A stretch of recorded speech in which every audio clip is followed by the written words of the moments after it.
Muchísimas gracias, Luis, por vuestras palabras, porque me van a ayudar mucho en el desarrollo de experiencia, porque una vez más, pues vamos a hablar de precisamente, ¿no?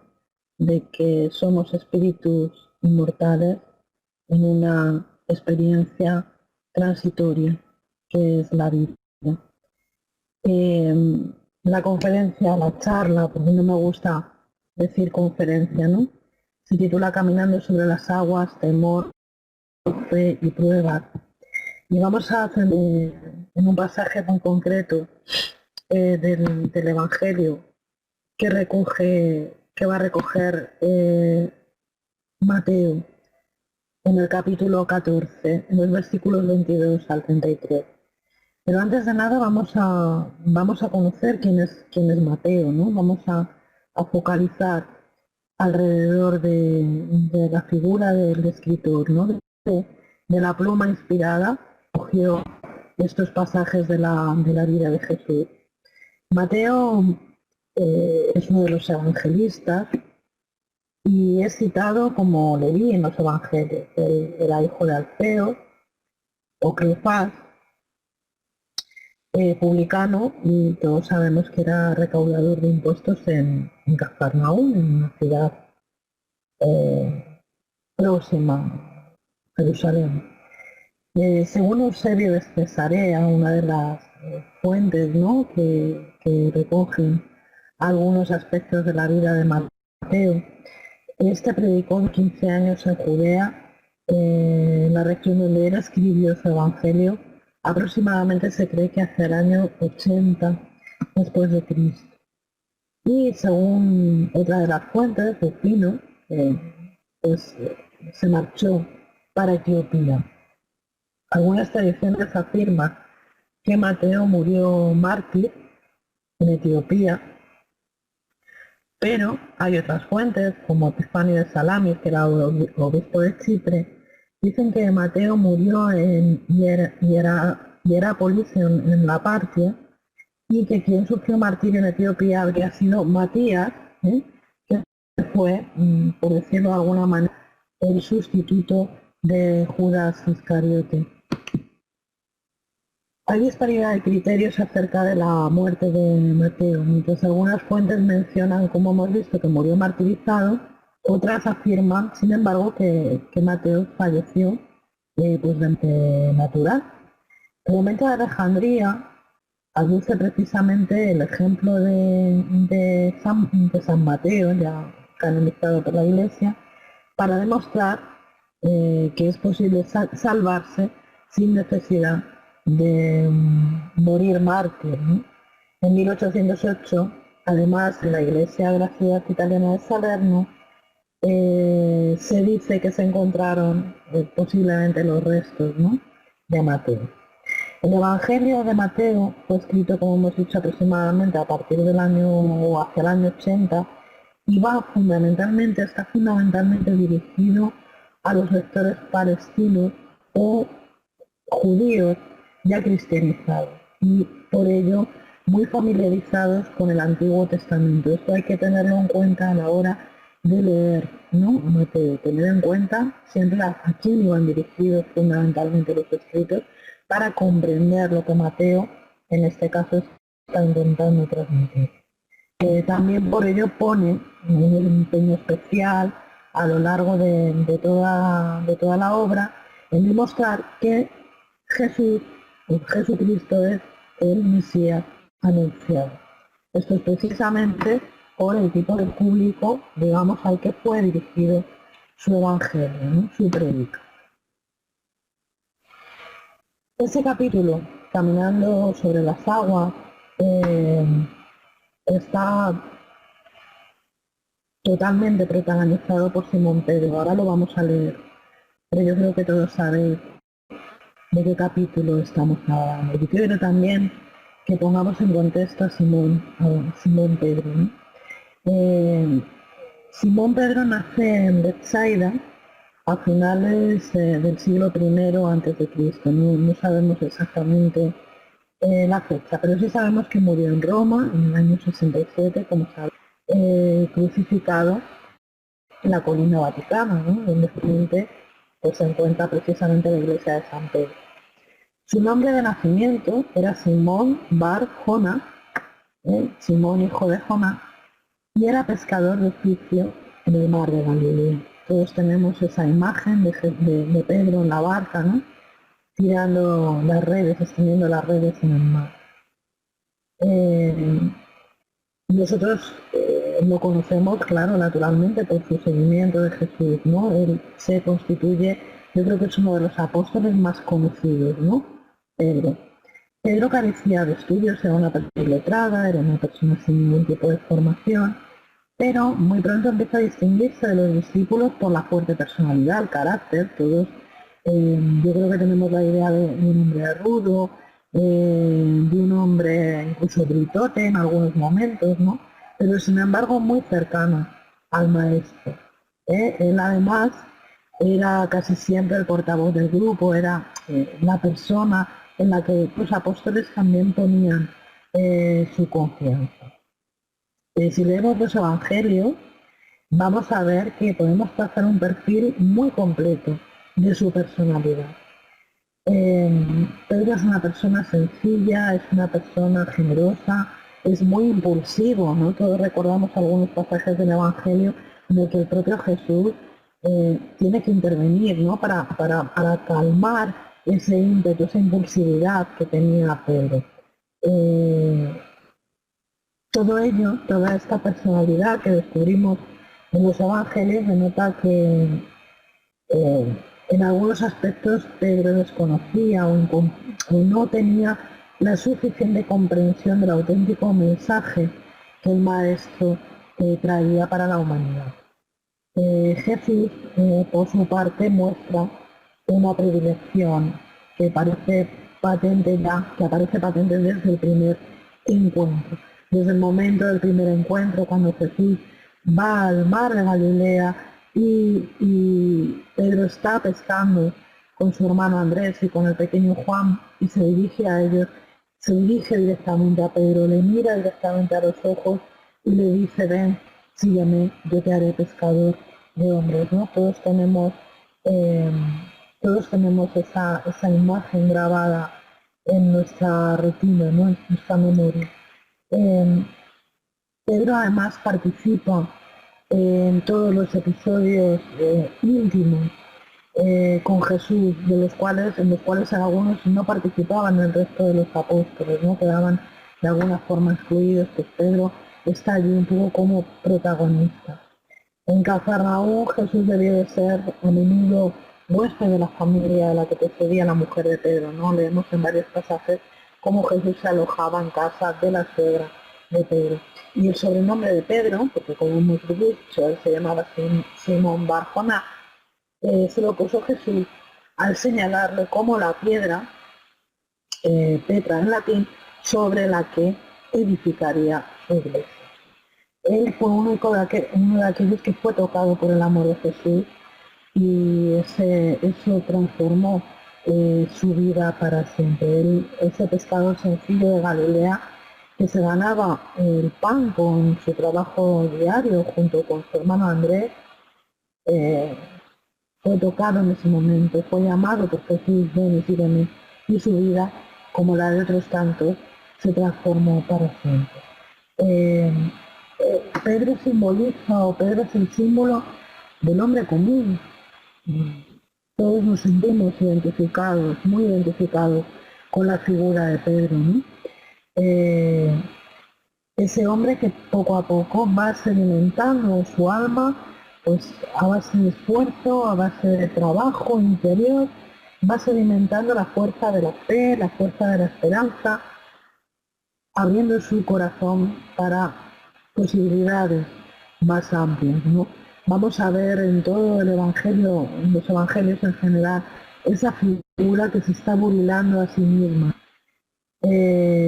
Por eso no nos cabe la menor duda de que es una de las figuras más humanas del Evangelio y que nos lo demuestra con su vida, ¿no? Con una vida de testimonio y de constante autosuperación. Al respecto de lo que todos nosotros como hijos de Dios podemos hacer si nos decidimos a vencernos nosotros mismos y logramos encontrar la paz, ¿no?, de nuestro corazón, la paz de nuestra conciencia. En ese sentido yo creo que con Pedro, como digo, nos identificamos todos. Todos hemos pasado por esos mismos procesos que encontramos de Pedro en el Evangelio, en su Evangelio. Bueno, pues este capítulo, vamos a leerlo, si nos importa brevemente, que es el capítulo en el que Jesús camina sobre las aguas y a partir del cual vamos a intentar desarrollar un poquito el tema. Dice, después de esto, Jesús hizo que sus discípulos subieran a la barca para que cruzaran el lago antes de que él y llegaran al otro lado mientras él despedía a la gente. He de decir que en los versículos anteriores Jesús se había apartado a orar, pero inmediatamente antes había tenido lugar esto que conocemos el milagro de los panes y los peces, ¿no? Recordamos esa multitud, recordamos los 5 panes, los 5 peces, todo aquello que sucede. Bueno, pues estos versículos son los inmediatos a esa situación. Cuando la hubo despedido, Jesús subió a un cerro para orar a solas y al llegar la noche estaba allí él solo. Mientras la barca ya iba bastante lejos de tierra firme. Las olas azotaban la barca porque tenían el viento en contra. A la madrugada, Jesús fue hacia ellos caminando sobre el agua. Cuando los discípulos le vieron caminar sobre el agua, se asustaron y gritaron llenos de miedo, es un fantasma. Pero Jesús les habló diciéndoles, calma, soy yo, no tengan miedo. Entonces Pedro le respondió, Señor Jesús, ordena que yo vaya hasta ti sobre el agua. Ven, dijo Jesús. Pedro entonces bajó de la barca y comenzó a caminar sobre el agua en dirección a Jesús. Pero al notar la fuerza del viento tuvo miedo y como comenzaba a hundirse gritó, sálvame, Señor. Al momento Jesús lo tomó de la mano y le dijo, qué poca fe tienes, ¿por qué dudaste? En cuanto subieron a la barca, se calmó el viento. Entonces los que estaban en la barca se pusieron de rodillas delante de Jesús y le dijeron, en verdad, tú eres el Hijo de Dios. Bueno, podemos imaginar la situación en la que se encuentran los discípulos. En una tormenta, con muchísimo viento, en un lago como ese, que no obstante era conocido y es conocido por todos nosotros como el mar de la Galilea, casi un mar interior, donde las olas pueden alcanzar hasta los 4 o 5 metros de altura. Pues podemos imaginar esa barca subiendo, bajando, azotada por las olas, zozobrando, el agua pasando por encima, entrando y inundando la barca, y ellos intentando mantener el control, intentando mantener el rumbo para no naufragar, para no hundir. La experiencia que se vive es extrema. Se experimenta toda la fuerza de la naturaleza en ese momento en contra de uno. Prácticamente no se tiene ningún tipo de control sobre la situación. Se está a merced de las olas, a merced del viento, a merced de las fuerzas naturales que agitan la barca de un lado para otro, que intentan volcarla, que intentan hacerla naufragar. Y uno se siente insignificante y bueno, a poco más o que nada que se espera pues una catástrofe o un final en cualquier momento, ¿no? Vemos como Jesús los envía con la barca, ¿no? Dice que Jesús se va a un cerro a orar, pero les dice que suban a la barca para que crucen el lago antes que él. Posiblemente lo que Jesús quería enseñar o lo que Jesús quería mostrarles es la necesidad de que vayan poco a poco acostumbrándose a sufrir, ¿no?, con valor la adversidad y no buscar una solución rápida. Pero estando ya asustados, ¿no?, en ese fragor de la tormenta, Pues se resuma a otra situación, y es que de pronto ven aparecer una figura que camina sobre las aguas y que en un principio pues no identifican, ¿no? Creen que es un fantasma. Y llenos de terror, nos dice el Evangelio que se ponen a gritar. Lo cierto es que todo este Evangelio que gira, como vamos a ver alrededor de la figura de Pedro, nos dice que aunque Pedro sigue a Jesús, ya lo hemos comentado antes, ¿no? Es un seguidor fiel de Jesús, no llega a comprenderlo. Su experiencia, como la experiencia de casi todos nosotros, con las cuestiones trascendentales, verdaderamente trascendentales, aún es muy poca. Cuando ve a Jesús andando sobre las aguas, le dice, Señor, si eres tú, ordéname ir a ti. Y Jesús entonces le llama. ¿Qué significado hay? ¿Qué significa todo esto que hemos leído? ¿Qué es lo que podemos estar aquí? ¿Cuál es el espíritu de la letra que podemos encontrar en este Evangelio? Vamos a ir poquito a poco. Jesús va a representar siempre, es la representación máxima del paradigma de la vida nueva, de una vida nueva, de una nueva experiencia, de una nueva relación con nuestra divinidad, con la divinidad, de una nueva relación con el mundo espiritual. Y Pedro va a caminar sobre esas aguas. ¿Qué significa el agua? ¿Qué es el agua? El agua, en todas las civilizaciones, en todas las culturas, está íntimamente ligada a la vida. El agua representa la vida en todas sus formas, tanto la vida material como la vida espiritual. Vemos a Pedro caminando sobre esas aguas que representan agitadas, esas olas gigantes, que van a representar ni más ni menos que los desafíos, las pruebas, las expiaciones que la vida nos presenta. Vemos a Jesús caminando sobre esas aguas porque Jesús ya ha trascendido todo lo que esas aguas significan, todo lo que esas aguas simbolizan. Jesús ha trascendido esos desafíos, esas pruebas, esas expiaciones. Estamos hablando de un espíritu que ya alcanzó el angelito. Jesús puede caminar sobre esas aguas sin temor a verse afectado por ellas, sin temor a hundirse. Pero sin embargo, no logra mantenerse apenas a flote. Pero sin embargo, tiene la mirada fija en el Maestro, que es la fuente de la vida, él es el símbolo de la misericordia de Dios, y fija su mirada en el Maestro. Cuando analizamos la vida desde la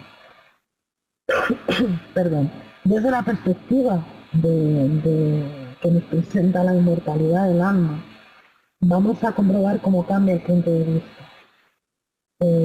Porque nos hacemos conscientes en ese momento de que somos espíritus viviendo una experiencia mariana, revestidos de un cuerpo físico, que es el vehículo del espíritu, con el objetivo de alcanzar la transformación moral necesaria e imprescindible para nuestra evolución.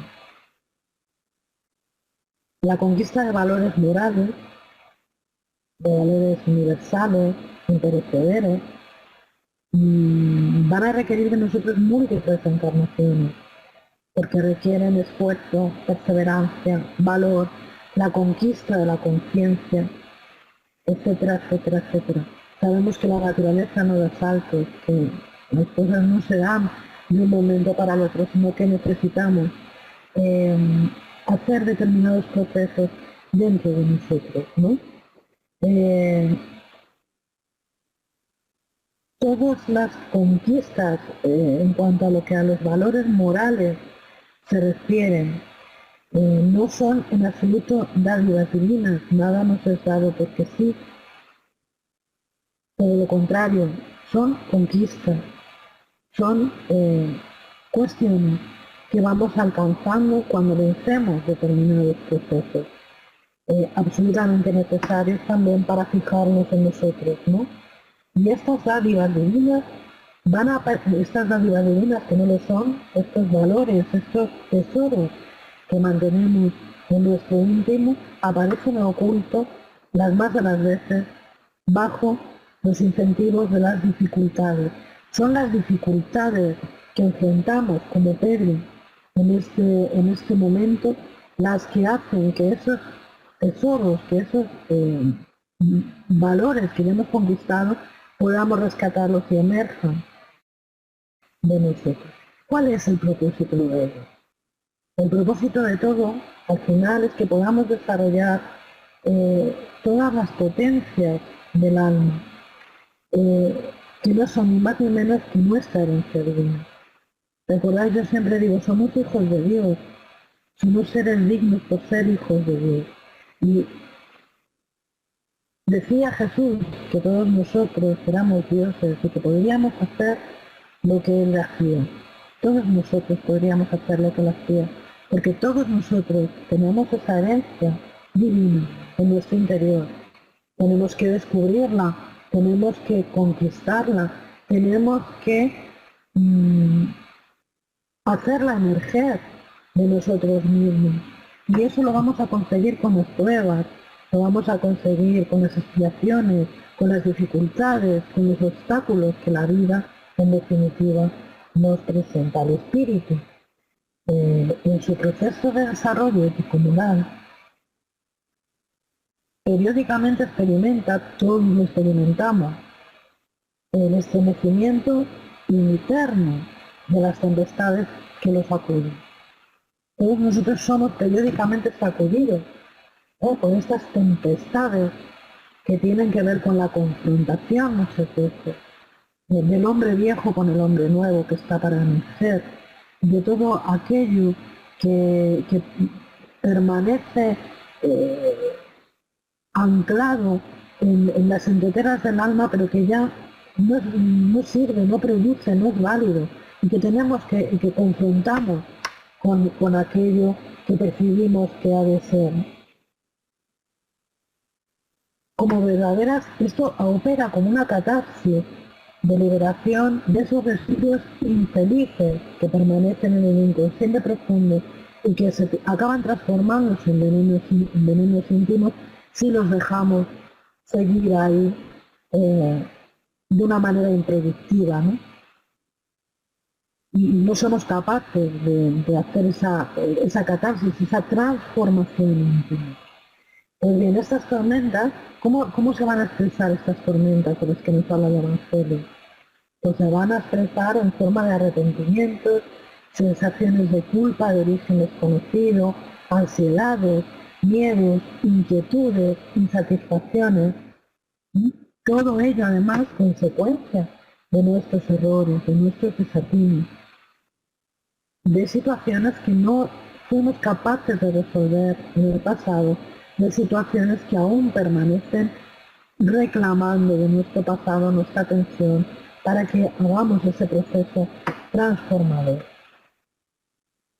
Todos nosotros, absolutamente todos, estamos obligados a experimentar estas tempestades para que surja la rectificación regeneradora.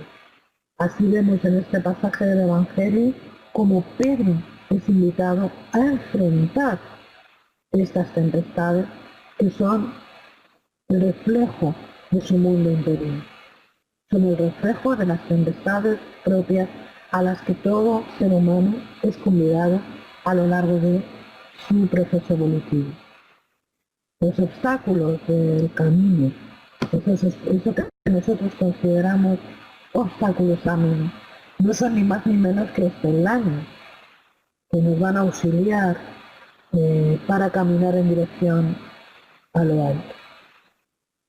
Así es que en la figura de Pedro podemos vernos representados todos y cada uno de nosotros enfrentando las luchas de la vida, sucumbiendo muchas veces en muchas existencias y aún en la existencia actual, sucumbiendo muchas veces buscando la fe.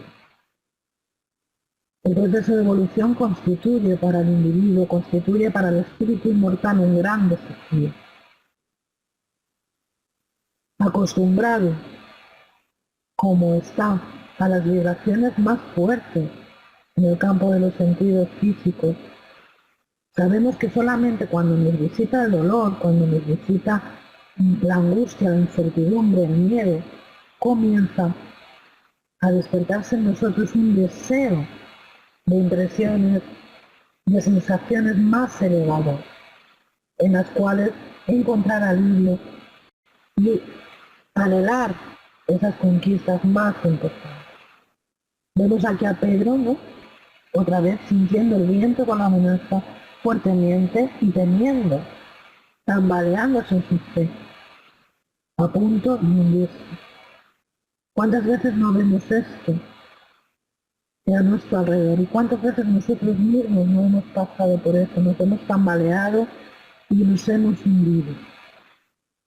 Vemos compañeros, compañeras en estos días de confinamiento, en estos días difíciles por los que hemos atravesado, sucumbir por no poder enfrentarse a ellos mismos, ¿no? Porque si hay algo que tenemos que decir es que estos días nos han puesto en confrontación fundamentalmente con nosotros mismos. Muchos compañeros y compañeras, amigos, amigas, conocidos, les hemos visto sucumbir, les hemos visto perder la fe, perder la esperanza, perder el control sobre sí mismos. Hemos visto, ahora que ya se relajan las medidas de confinamiento, y no lo digo con ánimo de enjuiciar, por supuesto, las conductas ajenas, ni afearlas, ni muchísimo menos, no es intención mía en absoluto, ¿no? Pero hemos visto a las personas en estos días correr desesperadas a los bares, a los lugares, intentando muchas veces calmar esa sed que tienen de las experiencias superiores que no saben identificar y que tratan de apaciguar pues, con alcohol, con drogas, con violencia. Estamos viendo también cómo está emergiendo la violencia. Y no es que no estuviera ahí, estaba ahí, estaba escondida, estaba agazapada, estaba atrapada. Y hemos visto como ahora, en esta confrontación que todos estamos viviendo con nosotros mismos, emergen estas carencias, estas necesidades, porque al final detrás de todo eso lo único que hay es una necesidad de dignificación, es una necesidad de reconocimiento, es una necesidad de autoamor, de autoperdón, que es la propuesta que nos trae el Evangelio, ¿no? Decimos entonces que al pedir socorro, al elevar su pensamiento, ¿no? Que sería la figura, esta figura de cuando él pide socorro, encuentra rápidamente la mano firme del maestro, tomándolo y acompañándolo a la barca que simboliza la reintegración con la vida de nuevo, ¿no? El psiquismo divino que está presente en todos nosotros de manera latente en el estado evolutivo en el que aún nos encontramos, responde al llamado de las fuerzas superiores, es la fe. La fe es aquello que Pedro necesita para no sucumbir en esa tormenta interna, violenta, en esa tormenta que le enfrenta, que le confronta consigo mismo. Pero, ¿de qué fe estamos hablando? Claro, porque no estamos aquí hablando de una fe irracional, todo lo contrario. Nos dice el Evangelio que la fe, esta fe de la que hablamos, es el sentimiento innato en el hombre de sus destinos futuros. Es la conciencia que tiene de sus facultades inmensas. Fijaros qué importante. La conciencia que él tiene de sus facultades inmensas, cuyo germen ha sido depositado en él, primero en estado latente, y que debe hacer desarrollar y aumentar después por su voluntad de acción. La fe no es algo estático, no es yo confío, yo tengo una esperanza en el futuro. Tengo que movilizar esas facultades, esos talentos que yo tengo dentro ponerlos en funcionamiento, desarrollarlos, aumentarlos a través de la voluntad, ponerlos en acción y alcanzar los objetivos propuestos.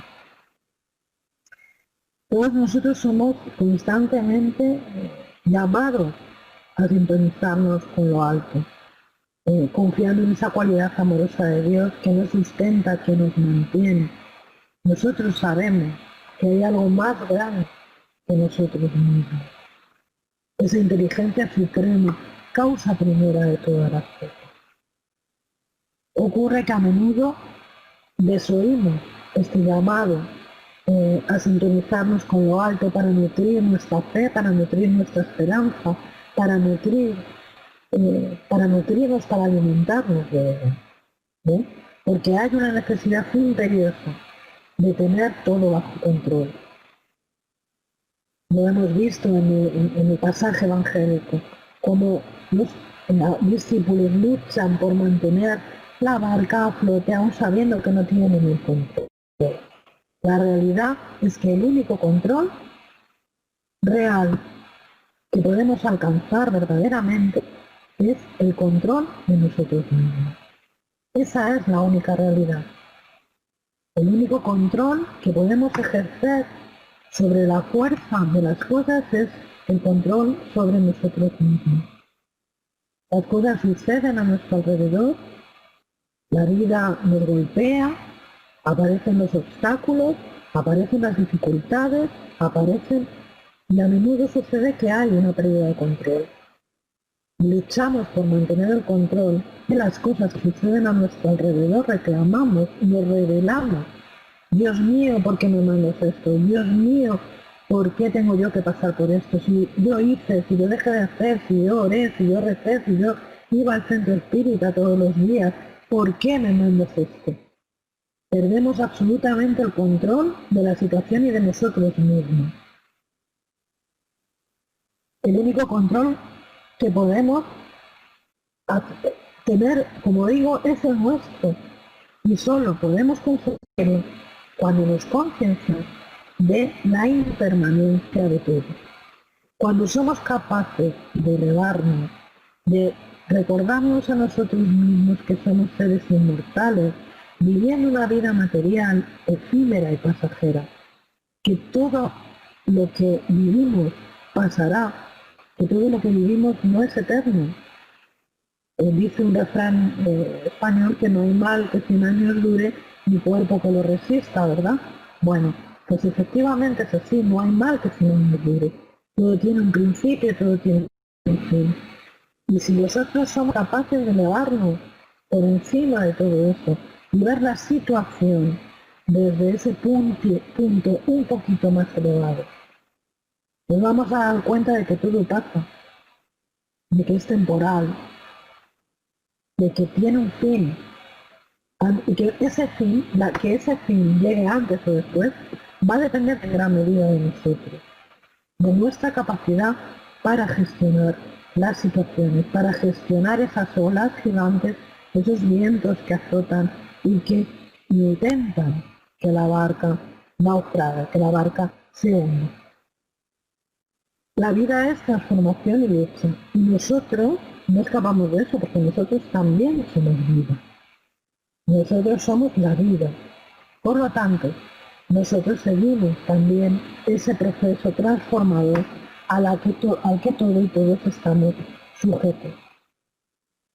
Basta echar la vista atrás unos años para darnos cuenta que a lo largo de una sola existencia cambiamos muchas veces de ideas, de sentimientos hacia las cosas, de pensamientos, de opiniones, en función de los ciclos evolutivos naturales que nos empujan hacia la madurez, que nos van llevando hacia la colocación de nuevas ideas, los conocimientos que vamos adquiriendo, que también van transformando poco a poco nuestras formas de pensar, es decir, al crecimiento al que estamos fatalmente sujetos.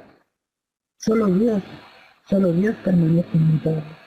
Todo lo demás es constante cambio, constante transformación.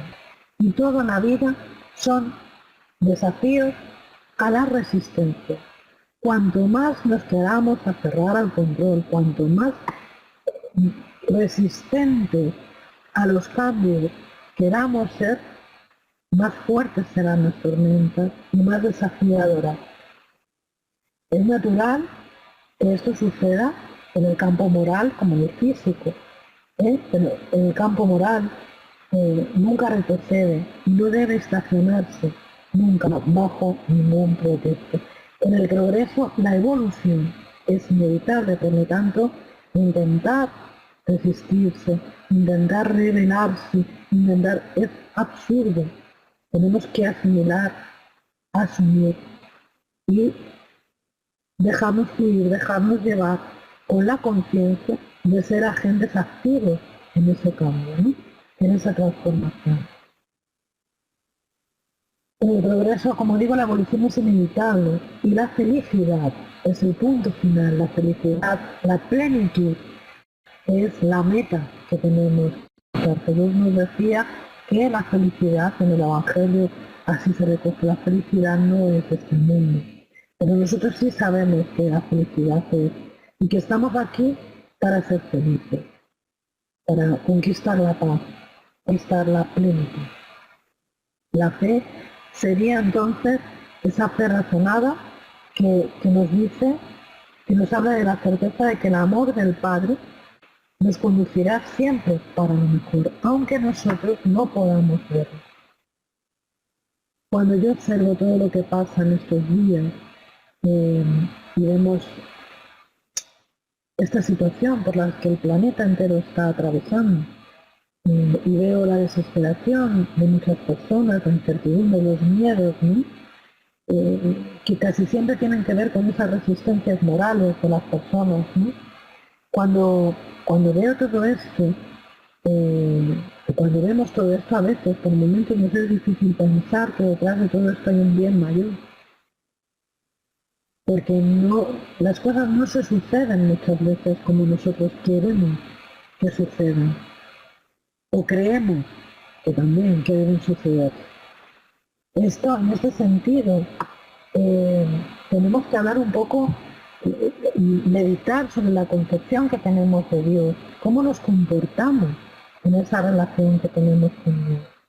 El espiritismo nos enseña que Dios es amor incondicional, pero sin embargo nosotros todavía tenemos muy integrado al Dios que castiga, al Dios que juzga, al Dios que nos manda enfermedades. Tenemos que empezar ya a desterrar esta idea infantil de nuestro pensamiento, de nuestro íntimo. Dios no es nada de eso. Detrás de todo lo que vemos, no hay más que las consecuencias muchas veces de nuestros propios actos. Y sobre todo, un bien mayor que muchas veces nosotros no conseguimos alcanzar. A ver, no conseguimos comprender.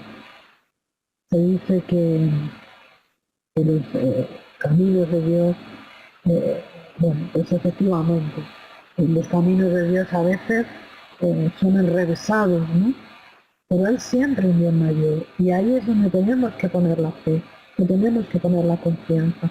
Cuando somos azotados por estos ventarrones, por estas lluvias, por estos oleajes, por estas tormentas terribles, morales, que nos acucian, que nos encarcelan de alguna forma, tenemos que tener muy presente que el amor de Dios nos va a conducir siempre para lo mejor. Esa es una certeza. Nosotros sabemos que es una certeza.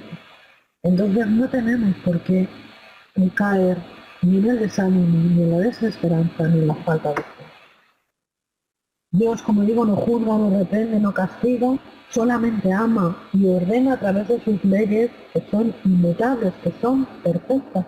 Por lo tanto, todo está perfecto, porque es de Dios. Y todos nosotros estamos en Dios, vibramos en Dios, vivimos en Dios. Por lo tanto, todo lo que suceda, incluso el que escape de nuestro control, es perfecto, porque viene de Dios. Y Dios solo puede querer lo mejor para sus criaturas. La fe es entonces la experiencia de entregarse como Pedro, tomando la mano del Maestro, cogiendo la mano del Maestro, a ese amor incondicional que todo lo puede y que nos va a conducir al conocimiento de nosotros mismos, de los talentos que permanecen ocultos a nuestros ojos, pues para eso nos fue creado. La lección es que si Pedro hubiera tenido esa fe, hubiera podido caminar sobre las aguas, sin miedo a hundirse.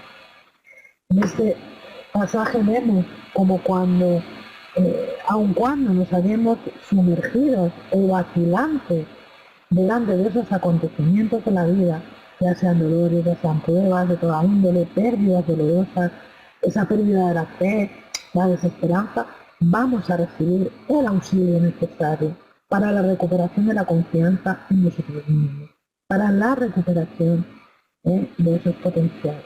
Pedro era humano, absolutamente humano, y estaba aprendiendo a encontrar y a sintonizar con lo divino y sus experiencias. Eso es algo que nosotros también tenemos que aprender, a sintonizar en nuestras experiencias, en nuestras vacilaciones, en los momentos de alegría también, porque no, a sintonizar con esa esencia divina, con esa providencia divina, está siempre presente en todas y cada una de las cosas. Nuestra condición humana es de lucha siempre contra las propias adversidades. Es natural que, como hemos dicho, que enfrentemos esas luchas a lo largo de las sucesivas existencias en la búsqueda natural del autoconocimiento, del autodominio, de la superación que finalmente nos van a llevar al autoamor y al amor al prójimo.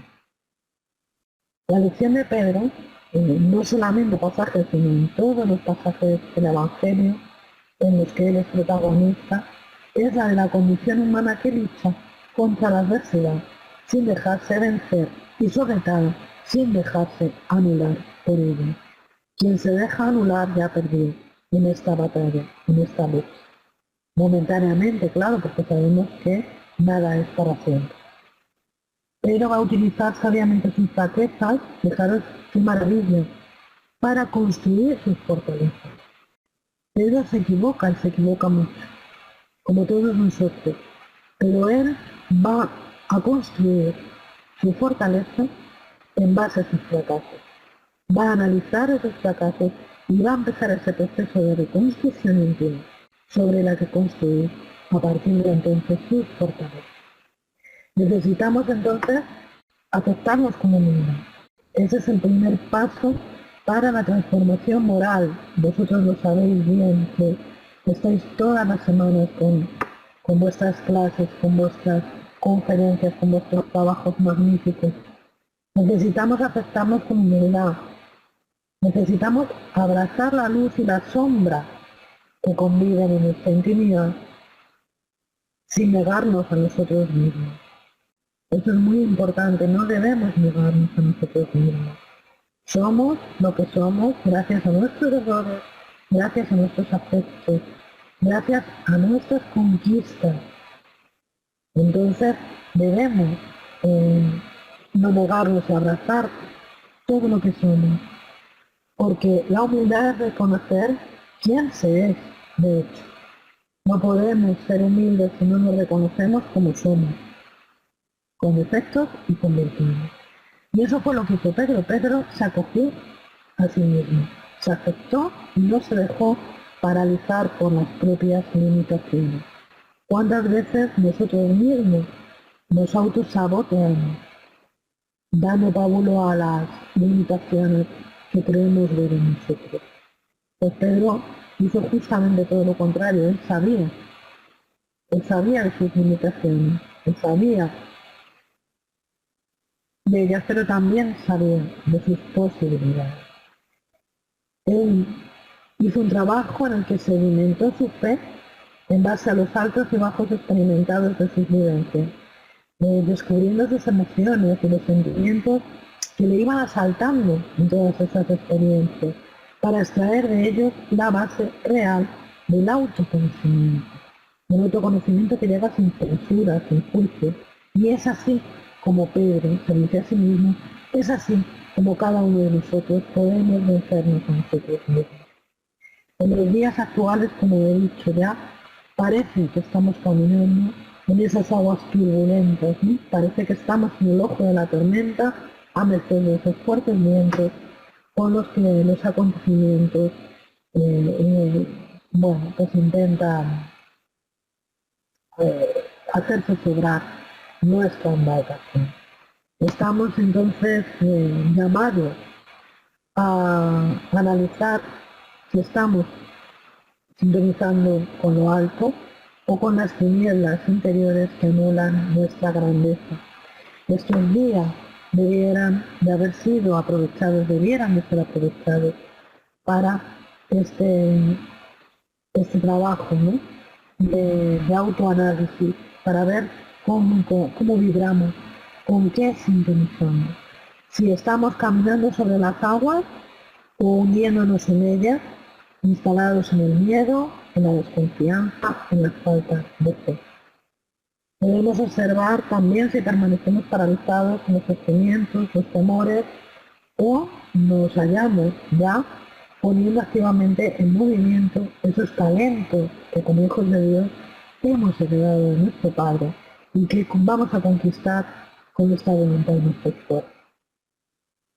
La verdad es que al contacto con el Nazareno, con el Maestro, recobramos la fe y somos de nuevo transportados hacia esa barca en compañía de Él para la continuidad de la ascensión en nuestra existencia. Porque Él verdaderamente es el Hijo de Dios. Un toque de Él o en Él y la vida se modifica por completo, alterando la estructura y comportamiento. Nunca ninguno de nosotros volveremos a ser los mismos después de haber conocido a Jesús. No hay vuelta atrás en este camino que ya hemos empezado. Todo sufrimiento tiene con Jesús su término y la oportunidad de tener experiencias más amplias y libertadoras, que son las que el futuro nos depara. Porque en verdad, como decía Pedro, tú eres el Hijo de Dios. Muchísimas gracias por vuestra atención y por vuestro cariño. Estoy a disposición, si así lo deseáis, para lo que necesitéis.